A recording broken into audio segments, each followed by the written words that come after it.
Well, First District Congressman Jeff Fortenberry just got back from France. He met with the government officials for the Higgins Boat Memorial Project. Representative Fortenberry joins us now to tell us about the project and much more. Nice to have you here. Thank you. Good to see you. So how was your trip to France? Well, I'm very excited by this because the community of Columbus, as you all have reported on before, is developing a reproduction of their World War II memorial that's at the front, the entryway of Columbus, which represents the Higgins boat, which was the troop carrier used on D-Day. 10,000 Higgins boats hit the beaches at Normandy that day. The inventor of that boat is from Columbus. He's a native son of Nebraska. The Columbus community has memorialized him beautifully with that World War II monument. Now we're trying to duplicate it on Utah Beach. The meetings were just fantastic. The government officials are very excited. The museum is is very committed to this.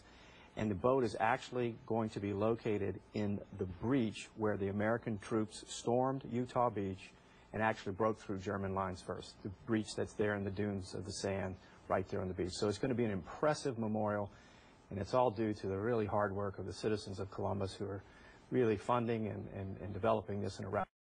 And we hope it arrives for D-Day 71st anniversary. That's just great.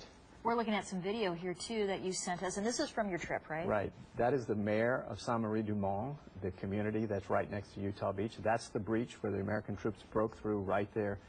That's Utah Beach, and right behind it will be where the Higgins boat display is located. Wow, what an amazing place to be right there. That must have been an amazing point to stand right there. Well, what a fantastic opportunity for me to represent Nebraska, represent America over there, and try to help the community of Columbus locate this new memorial there. And again, the people of France, the government of France, and that museum, which is very impressive, are all very committed to this.